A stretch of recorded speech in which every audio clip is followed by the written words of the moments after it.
इस वक्त देश बहुत गंभीर संकट से गुजर रहा है। पूरे देश में एलपीजी गैस जिसे हम बोलते हैं, जो घरों में खाना बनाने के भी काम आती है, रेस्टोरेंट में, इंडस्ट्री में, तरह तरह से लोग इसका इस्तेमाल करते हैं एलपीजी सिलेंडर का, गैस का। इसकी देश में भारी किल्लत हो गई है और उसका कारण है कि पूरे देश में जितनी डेली प्रोडक्शन होती है उसकी 50% प्रोडक्शन कम हो रही है, 50% प्रोडक्शन कम हो रही है। ये कैसे, मैं आपको थोड़ा समझाता हूँ। हमारे देश में जितनी एलपीजी की खपत है उसका 60% इंपोर्ट होता है और उस 60% इंपोर्ट का 90% स्ट्रेट ऑफ हर्मुज से आता है। और स्ट्रेट ऑफ हर्मुज अब इंडिया में जितना आता था इंडिया के लिए बंद हो गया, तो 90% इंपोर्ट्स कम हो गए हैं। तो लगभग 50-55% प्रोडक्शन हमारे देश की एलपीजी की कम हो गई है। इसका सबसे ज्यादा खामियाजा इस वक्त इमीडिएटली रेस्टोरेंट्स और होटल बर्दाश्त कर रहे हैं। सरकार ने आदेश जारी किया है कि रेस्टोरेंट और होटल्स को एलपीजी गैस मुहैया नहीं कराई जाएगी। रेस्टोरेंट्स एंड होटल्स एलपीजी की स्टॉक नहीं रख सकते, वो उसको स्टोर करके नहीं रख सकते क्योंकि सेफ्टी कंसर्न्स होते हैं। तो जितने एलपीजी सिलेंडर उनको रोज चाहिए होते हैं उतनी डेली की डेली उनको सप्लाई की जाती है।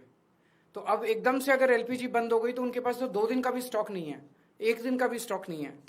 इसकी वजह से अब मुंबई में 20% होटल और रेस्टोरेंट बंद हो चुके हैं और लगभग अगले 2 दिन के अंदर 50% रेस्टोरेंट और होटल बंद होने जा रहे हैं। तमिलनाडु में लगभग 10,000 होटल और रेस्टोरेंट्स बंद होने की कगार पे हैं। पंजाब और दिल्ली एनसीआर में हजारों होटल और रेस्टोरेंट्स आने वाले कुछ दिनों के अंदर बंद होने जा रहे हैं।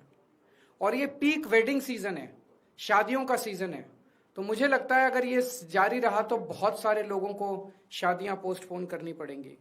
और इसी तरह की कहानियां बेंगलोर, हैदराबाद, पश्चिम बंगाल, छत्तीसगढ़, हरियाणा, बिहार, सब जगह से आ रही हैं। मोरबी जो गुजरात में है, जिसको कि टाइल इंडस्ट्री का एक तरह से कैपिटल माना गया है, वहां पे 650 इंडस्ट्रीज हैं। उनमें से 170 इंडस्ट्री बंद हो चुकी है और 1 लाख लोग बेरोजगार हो चुके हैं। पूरे देश में इससे 1 करोड़ से ज्यादा लोगों के एकदम से बेरोजगार हो जाने की आशंका है। और इतने बड़े स्तर पे अगर लोग बेरोजगार हो गए तो क्या स्थिति होगी, हम सोच सकते हैं। और पिछले दिनों में सरकार ने कॉमर्शियल भी और डोमेस्टिक भी दोनों एलपीजी के दाम काफी ज्यादा बढ़ा दिए हैं। जो सरकार ने बढ़ाए वो तो अलग है, लेकिन अब मार्केट में जम के ब्लैक हो रही है एलपीजी की चारों तरफ। हमें यह समझना पड़ेगा ये क्यों हो रहा है। ये हो रहा है क्योंकि इजराइल और अमेरिका ने ईरान के ऊपर हमला किया है। स्ट्रेट ऑफ हर्मुज जो है वहां से दुनिया का काफी ज्यादा तेल और गैस जो है उसका आवागमन होता है।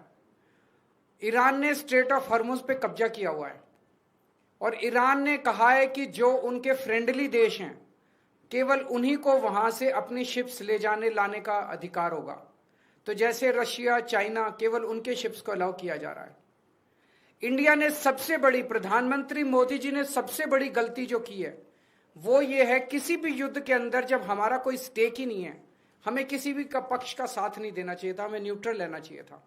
नॉन अलाइंड पॉलिसी भारत की विदेश नीति पिछले 75 साल से चली आ रही थी, जिसको प्रधानमंत्री ने चंद दिनों के अंदर डिमोलिश कर दिया।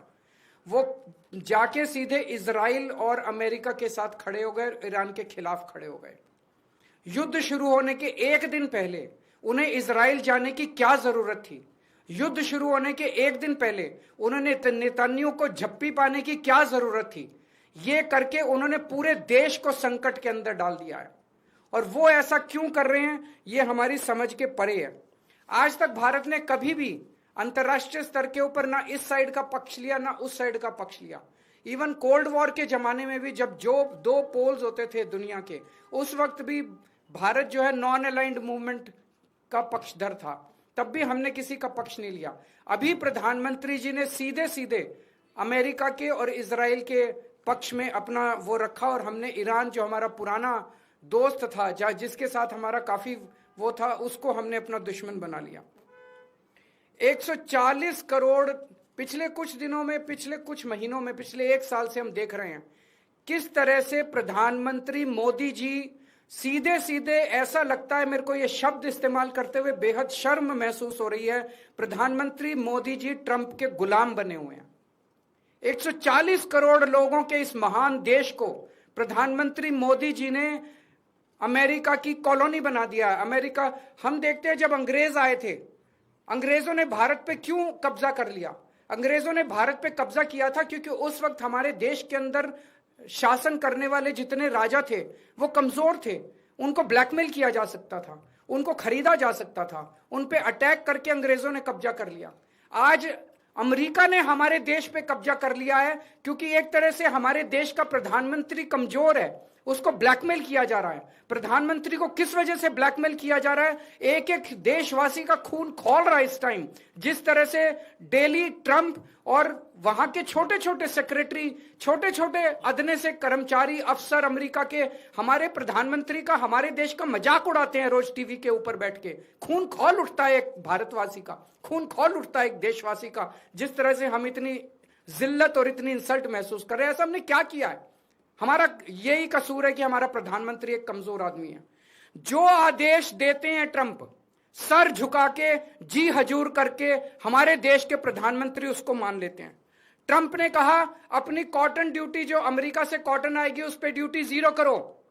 प्रधानमंत्री ने कहा जी हजूर, करते हैं, और कर दी। भारत के सैकड़ों लाखों किसान इसकी वजह से बर्बाद हो गए, लेकिन उन्होंने ट्रंप की सुनी। ट्रंप ने कहा रशिया से ऑयल खरीदना बंद करो, मोदी जी ने कहा जी हजूर, करते हैं। रशिया से ऑयल खरीदना बंद कर दिया। 8 लाख करोड़ रुपए का सालाना नुकसान हुआ इसकी वजह से देश को, 8 लाख करोड़ रुपए का। क्यों किया? ट्रंप ने कहा जितना सामान तुम भेजोगे उस पर 18% ड्यूटी लगेगी, और जो अमेरिका से सामान इंडिया आएगा उस पर 0% ड्यूटी लगेगी। मोदी जी ने कहा जी हजूर, करते हैं, और उन्होंने कर दिया। देश के कितने कर्मचारी बेरोजगार हो गए, कितनी इंडस्ट्री बंद हो गई, लाखों करोड़ों किसानों का नुकसान हो गया। और अब उन्होंने इस युद्ध के अंदर ट्रंप का और इजराइल का साथ दिया है। हम ये जानना चाहते हैं कि प्रधानमंत्री जी की क्या मजबूरी है? कुछ तो है ट्रंप के पास प्रधानमंत्री मोदी जी का, जिस वजह से मोदी जी इतने मजबूर हैं। ट्रंप खुलेआम कह रहा है मेरे पास मोदी जी के कुछ ऐसे राज हैं जिनको अगर मैं पब्लिक कर दूं तो मोदी जी का करियर खराब हो जाएगा। अगर मोदी जी को लगता है कि कुछ ऐसी शर्मनाक बातें हैं ट्रंप के पास जिनको पब्लिक में आने से उन्हें नुकसान होगा, वो इस्तीफा दे दें, पर देश के साथ खिलवाड़ ना करें। कोई और बच जाएगा प्रधानमंत्री। अगर उन्हें अपने जो उनके सीक्रेट्स हैं ट्रंप के पास, उसके पब्लिक होने से डर लगता है, वो इस्तीफा दे दें, पर देश को बर्बाद ना करें। 1947 में हमारा देश आजाद हुआ, उस वक्त हमारा देश इकोनॉमिकली और कई चीजों में बहुत कमजोर था। इसके बावजूद पूरी दुनिया में भारत की एक इज्जत थी, पूरी दुनिया के अंदर भारत का सम्मान होता था। 1971 में जब सीधे सीधे अमेरिका ने धमकी दी थी इंदिरा गांधी जी को, तत्कालीन प्रधानमंत्री को, कि अगर तुमने पाकिस्तान पे हमला किया तो अमेरिका भारत पे हमला कर देगा, इंदिरा गांधी ने अमेरिका की एक नहीं सुनी। हमने पाकिस्तान पे हमला करके बांग्लादेश को आजाद कराया। वो एक जमाना था जब भारत चौड़ा होकर पूरी दुनिया के अंदर चल। आज हमारे देश के प्रधानमंत्री मोदी जी ने भारत का सर झुका दिया है पूरी दुनिया के अंदर। हम चाहते हैं कि ये पॉलिसी, फॉरेन पॉलिसी इस तरह की ना की जाए, हमें अमेरिका का गुलाम ना बनाया जाए, ट्रंप के सामने नतमस्तक ना हुआ जाए, और देश की विदेश नीति हमारे भारत के क्या इंटरेस्ट्स हैं उसके हिसाब से बननी चाहिए, ना कि प्रधानमंत्री जी की मजबूरियों और कमजोरियों की गुलाम होनी चाहिए। अगर आपके 1-2 प्रश्न हैं। हाँ जी, तो उन्होंने सारा बंद कर दिया ना, सारी होटल बंद कर दिया, सारे इसको रेस्टोरेंट्स को बंद कर दिया। ये कब तक चलेगा? थोड़े दिन के बाद डोमेस्टिक भी बंद करना पड़ेगा। Any times 24/7 your news your voice.